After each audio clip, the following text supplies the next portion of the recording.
Olá, seja bem-vindo, bem-vinda à nossa terceira aula de estudo de A Caminho da Linguagem, uma coletânea de textos de Martin Heidegger. Nós estamos estudando, lendo e comentando o primeiro texto, que se intitula A Linguagem.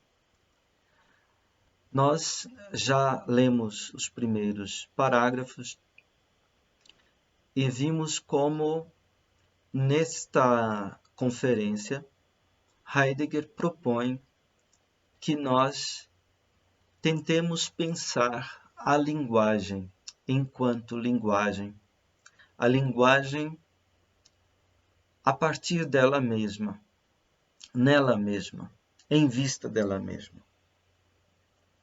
Então,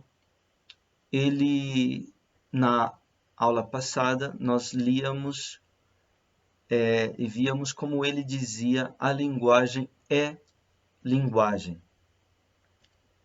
E isso soa como uma tautologia que não diz nada.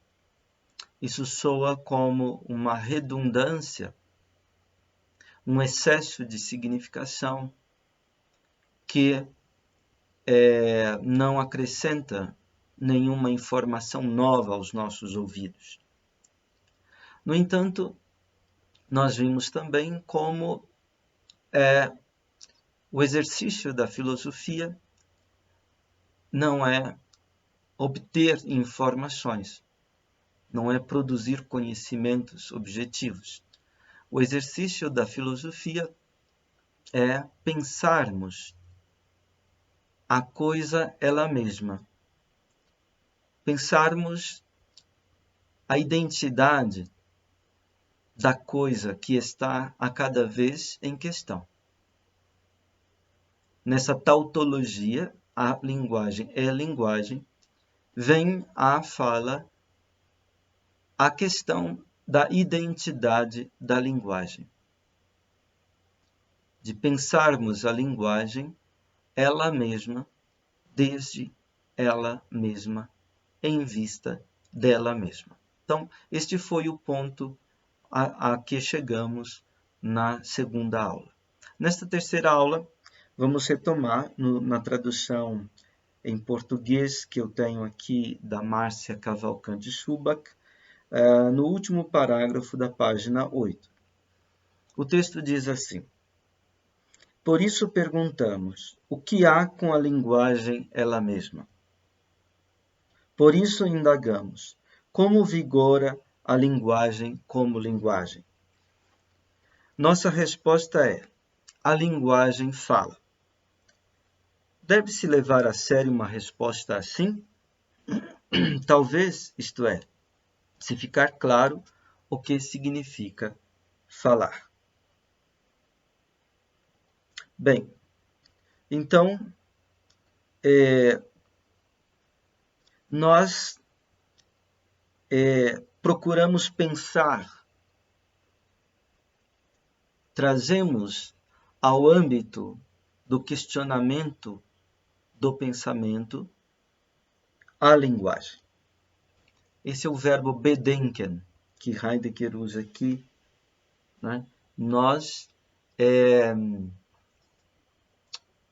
não é bem duvidamos, mas nós colocamos em questão no nosso exercício de pensar o seguinte: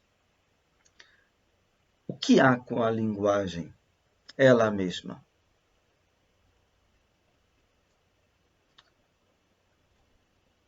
E por que perguntamos o que há com a linguagem ela mesma?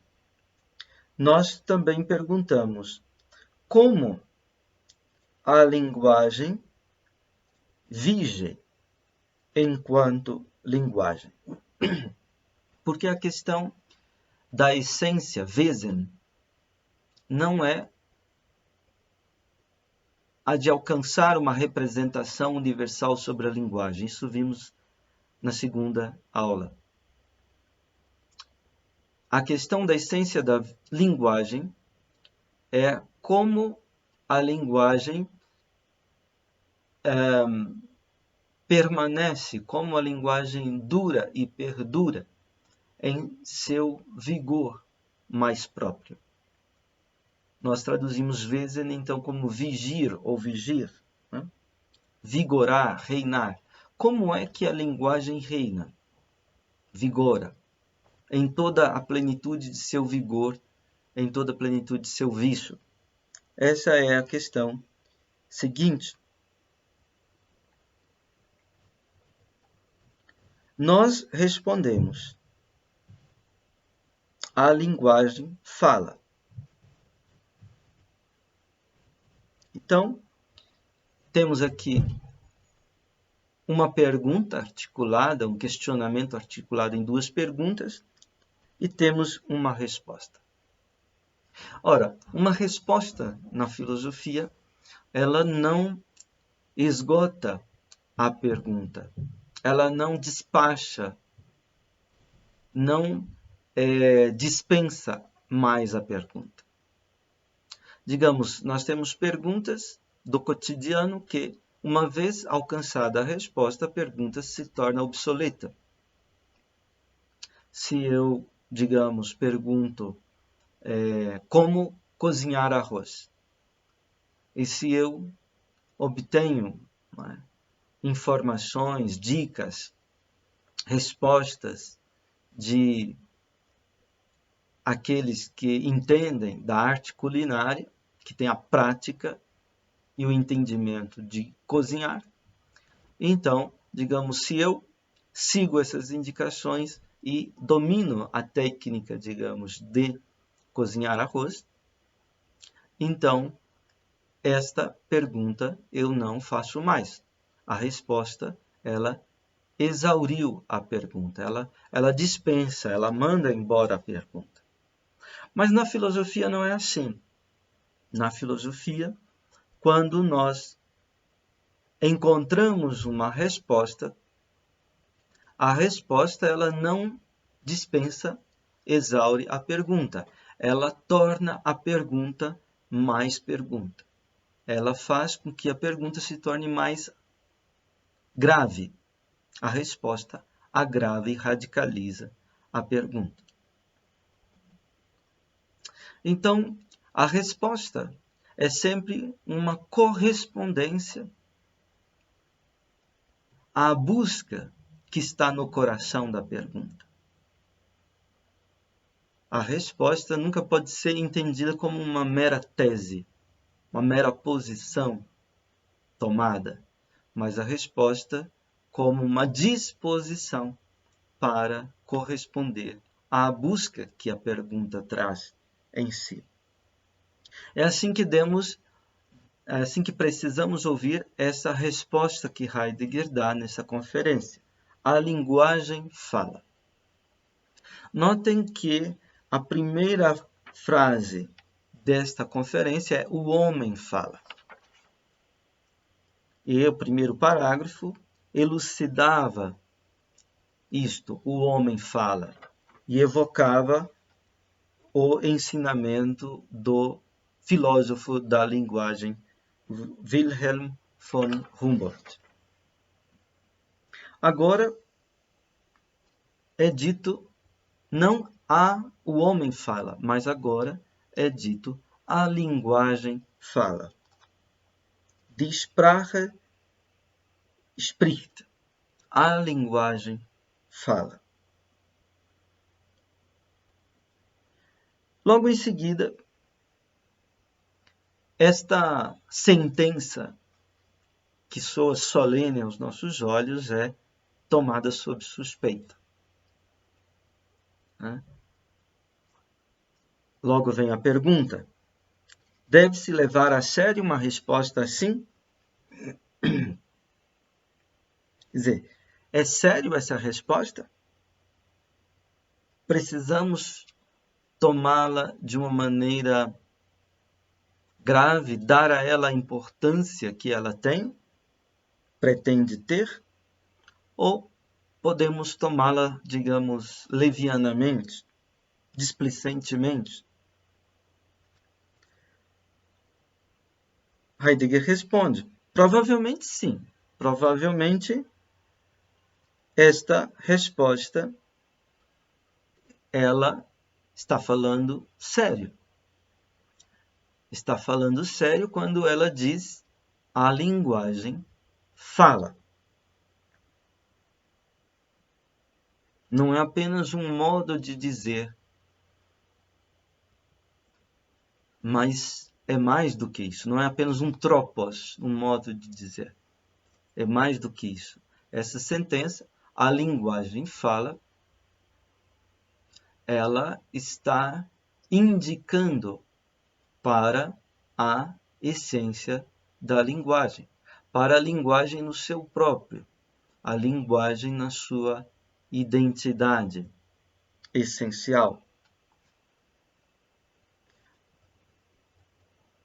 Bem, mas esta resposta só pode ser tomada a sério se vem à luz o que significa falar. Nós pressupomos já saber o que significa falar. Afinal, nós falamos. Afinal, o homem fala. E fala, como dizia no início do texto, o tempo todo. Fala também quando se cala, quando ouve. Fala quando dorme, quando está acordado, quando trabalha, quando repousa. Fala todo o tempo, porque falar é ser homem. Só que aqui nós temos uma outra dimensão. Não está em questão mais o falar do homem, mas o falar da linguagem. Ficamos então em dúvida: o que é falar? Se podemos falar de uma fala do homem e de uma fala da linguagem. Ou poderíamos perguntar como se dá e acontece a fala da linguagem. Se dá do mesmo modo como acontece a fala do homem? São questões que, ao ler o texto de Heidegger, a gente vai formulando. O parágrafo seguinte diz: para pensar a linguagem, é preciso penetrar na fala da linguagem, a fim de conseguirmos morar na linguagem, isto é, na sua fala e não na nossa. Somente assim é possível alcançar o âmbito no qual pode ou não acontecer que, a partir desse âmbito, a linguagem nos confie o seu modo de ser, a sua essência. Entregamos a fala à linguagem. Não queremos fundamentar a linguagem com base em outra coisa do que ela mesma, nem esclarecer outras coisas através da linguagem. Então, repensar, né, a linguagem, ela exige que nós possamos nos envolver com a linguagem, que nós possamos ir ao encontro do falar da linguagem e eingehen e penetrar nesta fala da linguagem. Para quê? Para que nós tomemos assento, para que nós encontremos a nossa estância, a nossa estadia, a nossa morada junto da linguagem. Ou seja, não no nosso falar, mas no falar da linguagem. Então, Heidegger usa aqui uma palavra que é muito forte no seu pensamento, a palavra Aufenthalt, que na tradução que estamos usando está entendendo como morar, morada. Aufenthalt é uma estadia, né? é um demorar em, né? Por isso, Aufenthalt também pode ser traduzido como por uma estância, né? Quer dizer, o lugar onde se está, no sentido onde se demora e onde se mora, onde se tem uma estadia. Então, a morada, a estância do ser do homem, aquele lugar no qual a essência do humano encontra abrigo, é a linguagem, é o falar da linguagem. Pode ser que o falar da linguagem não tenha nada a ver com o soar de vozes, de sons articulados, significativos. Pode ser que o falar da linguagem tenha tudo a ver com o silêncio. Então, neste caso, a estância, o lugar onde o homem encontra uma paragem, um abrigo, uma guarida, é justamente o silêncio.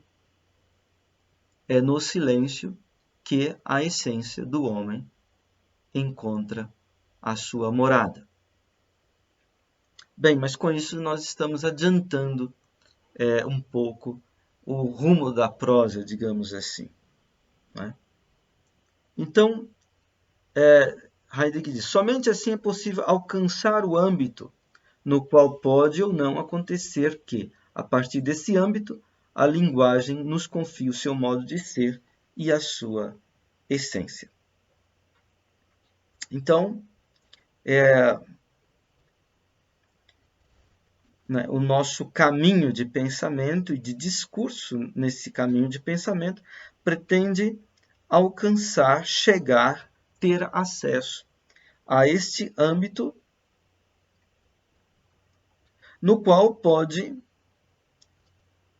acontecer de sermos bem-sucedidos ou mal-sucedidos, no sentido de que a linguagem nos dirija a sua fala.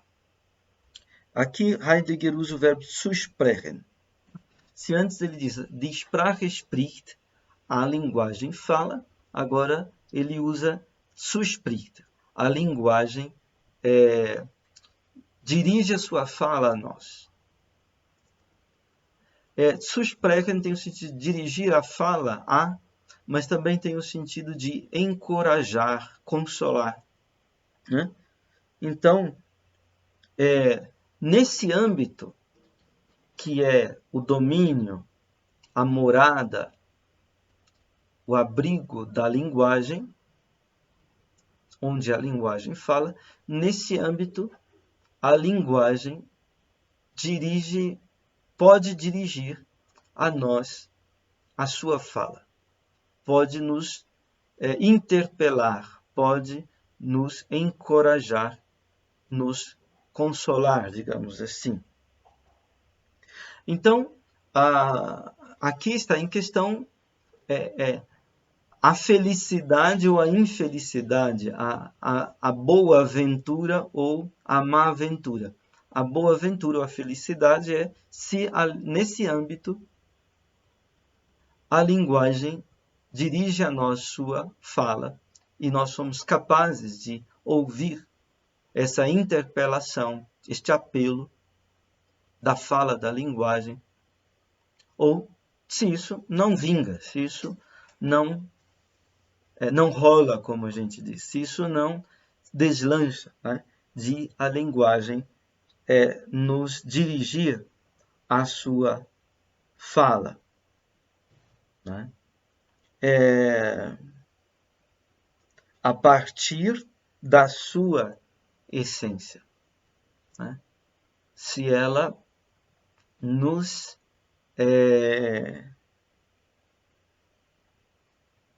se ela nos confie a sua essência, o seu, lembremos, essência, no sentido de vigor de um modo de ser. Se ela nos confia o vigor de seu modo de ser. Depois Heidegger diz: entregamos a fala à linguagem. Em alemão, a frase diz: der Sprache überlassen wir das Sprechen.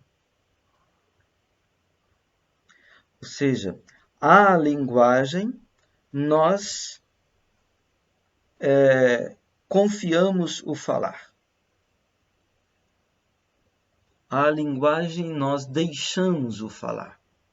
Deixamos o falar com a linguagem. Em vez de nós, digamos, nos apropriar do falar para nós, nós deixamos a linguagem falar. Deixamos que a linguagem fale e, falando, nos interpele em todo o seu vigor de ser.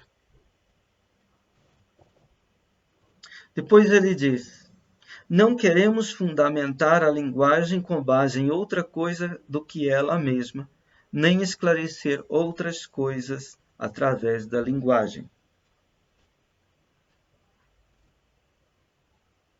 Nós não queremos fundar a linguagem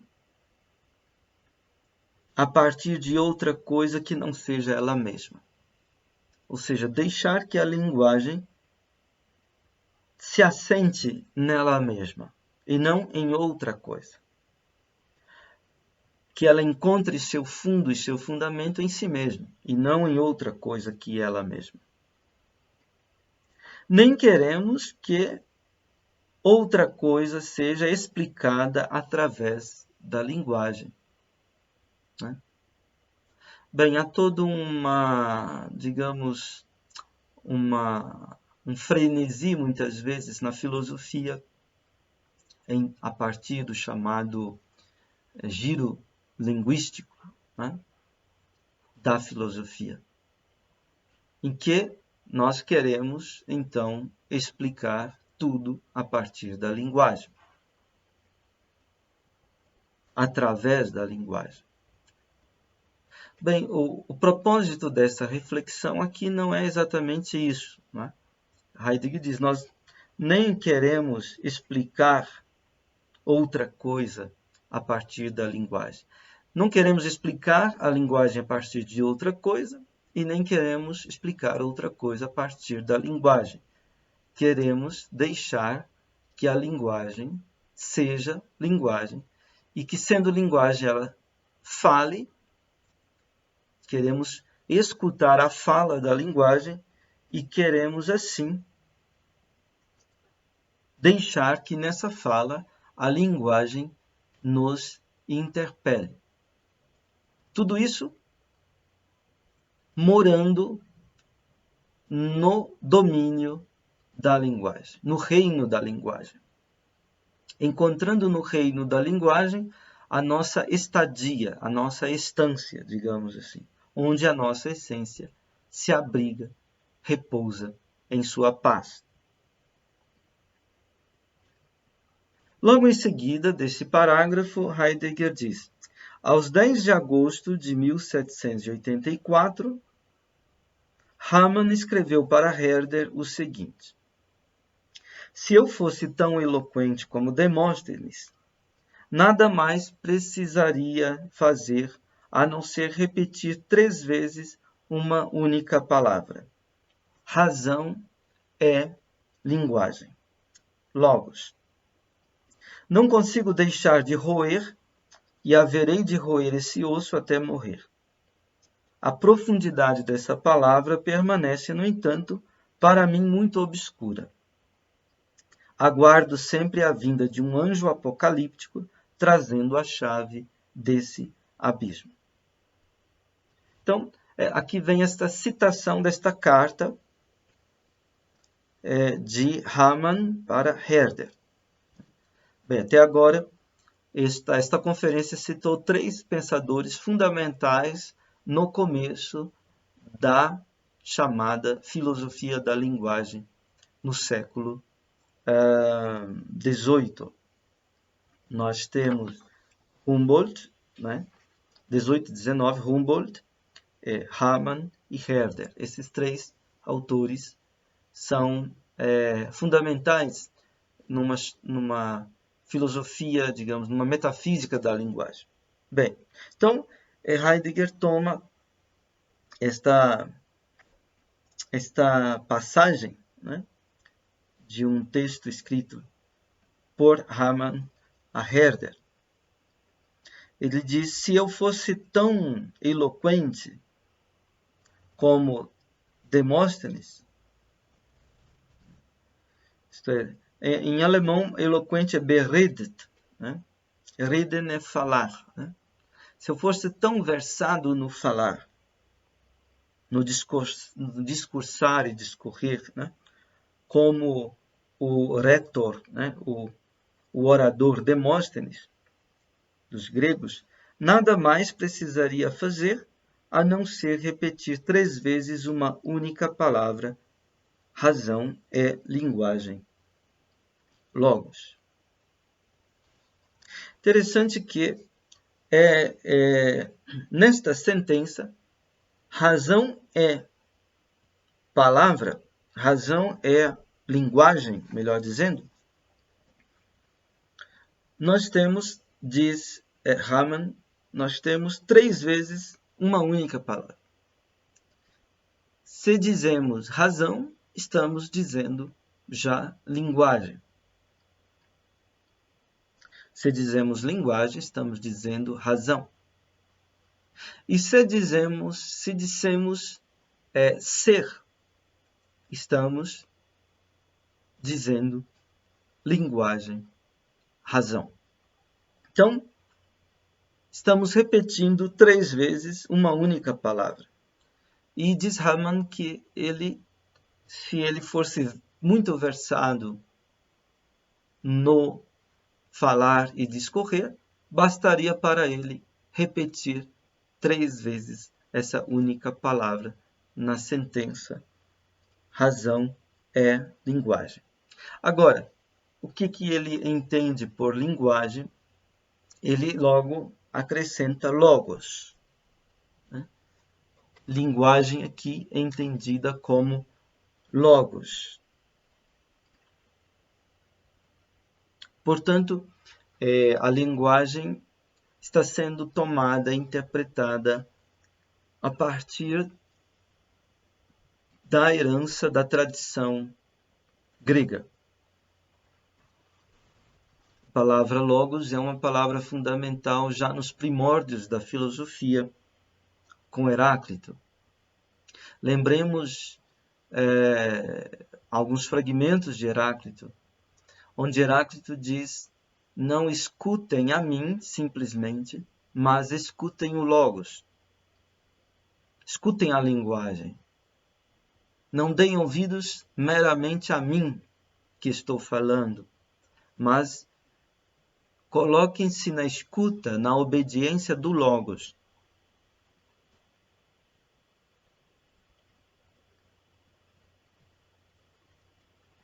Então, Hamann diz que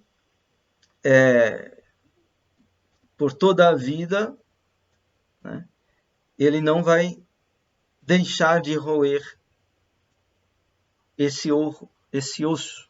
Né? Até morrer, vai estar roendo esse osso. Razão é linguagem. Bem, ao longo da tradição ocidental, a razão tem um sentido fundamental. Né? O logos é traduzido entre os romanos por ratio. Né? Legen, em Parmênides, está aproximado com noem. E noem, falar e dizer, né? falar e pensar, melhor dizendo. Legen e noem. E pensar em Parmênides é perceber o ser. Receber, perceber o ser. A razão é a percepção do ser.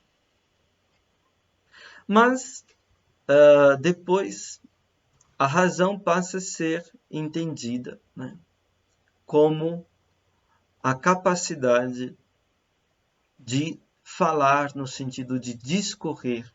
Então, o logos foi traduzido pelos romanos tanto por Horácio, que quer dizer oração, isto é, a fala que sai da boca, quanto Rácio, que quer dizer o pensamento que discorre.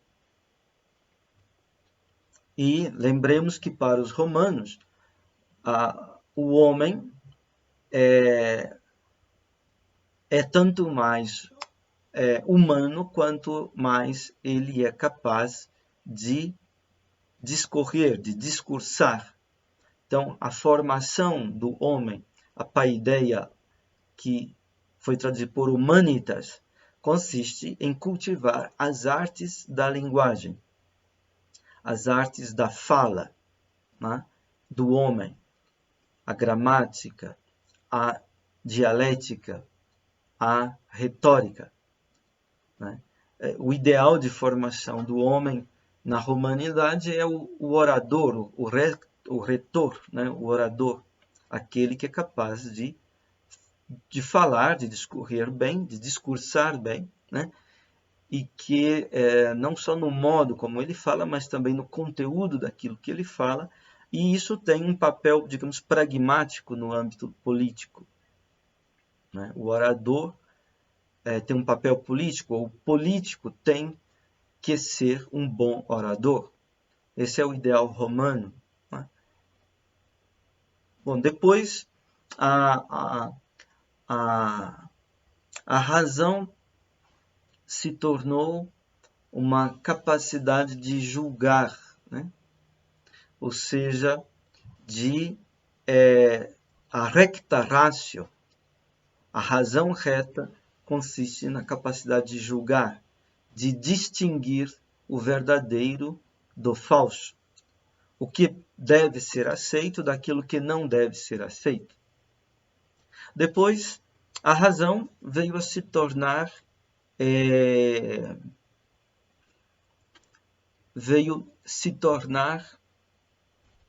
a capacidade do cálculo, né? Por isso, a capacidade de calcular, de computar, né? De combinar informações. É assim que a razão, nos nossos tempos, enquanto razão técnica, matemática, instrumental, ela acabou adquirindo esse caráter de cálculo. Por isso, a linguagem também foi entendida como comunicação, no sentido de informação, de troca de informações. Bem, então essa conexão entre razão e linguagem é muito importante em toda a história ocidental. Isso parece já claro.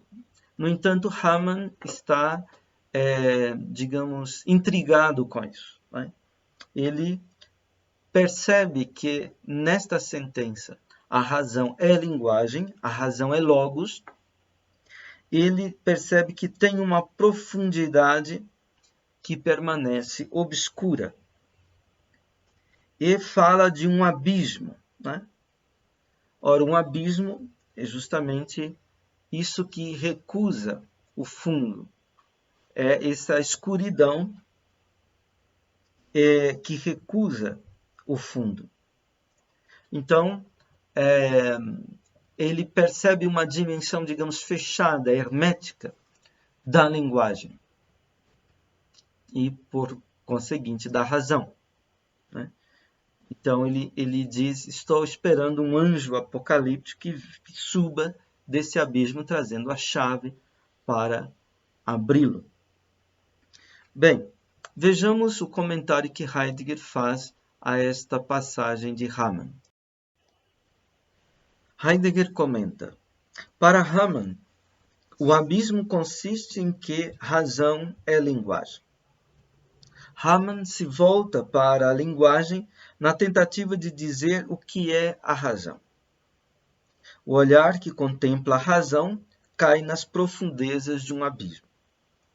Será que o abismo está em que a razão repousa sobre a linguagem? Ou será a linguagem ela mesma o abismo? Falamos de abismo quando o fundo desaparece, quando nos ressentimos de um chão, quando buscamos um fundamento na suposição de que há um fundo a ser alcançado.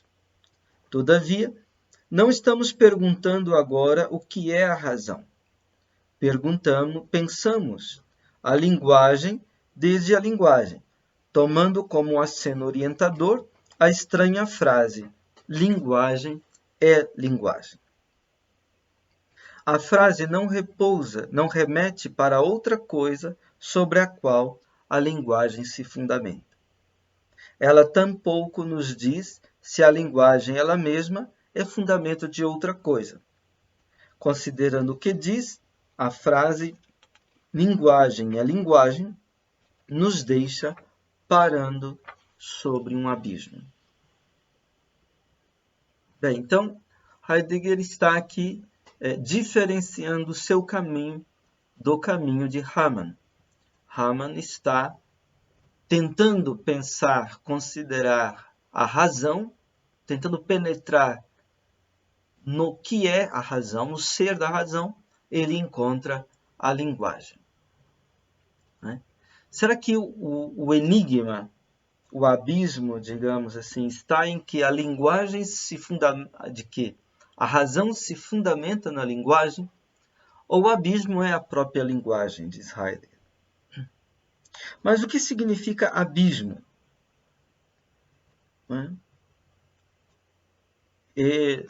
Aliás, abrindo um parêntese, tem um salmo bíblico que Agostinho retoma em seu comentários aos salmos, que diz assim: um abismo chama outro abismo. Então, ali Agostinho procura meditar o que significa abismo. Né? Abismo significa sem fundo. O fundo que se retrai, o fundo que se recusa. Aquilo que não dá pé. Né? Então, chamamos, por exemplo, o oceano de abismo, pelo fato de o homem não conseguir chegar ao seu fundo. Né? Então, abismo, nós falamos de abismo quando falta-nos o fundo, ou quando o fundo se nos escapa, quando ele vai embora. Quando nós não encontramos onde pôr os pés, digamos assim, onde nos firmar, onde nos encontrarmos estabilizados, digamos assim. Né? Então,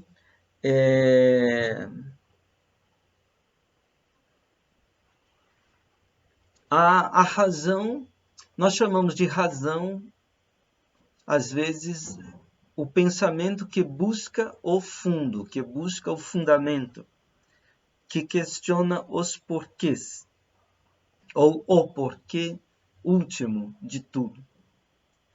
Chamamos de razão também o próprio fundamento, o próprio fundo, a razão de alguma coisa, o motivo de alguma coisa, o fundamento de alguma coisa, que pode ser uma causa, um princípio de alguma coisa. Né? Então, a razão está sempre à procura de fundo. Né? No entanto, a linguagem, aqui na nossa investigação, ela emerge inicialmente como abismo, como o sem fundo. Aquilo que está hermético, aquilo que está fechado, que não oferece acesso. a nós. Bem, mas, digamos assim, para podermos caminhar para este abismo da linguagem, nos é dado um aceno, um vink, né? Um aceno que nos dirige, que nos dá a direção. Lembremos que aceno tem a ver com a linguagem. Acenar não é mostrar abertamente, claramente, alguma coisa. Indicar alguma coisa de modo direto e reto, né? Acenar também não é esconder e calar pura e simplesmente de alguma coisa. O aceno sempre é um modo alusivo, um modo discreto de indicar, de mostrar.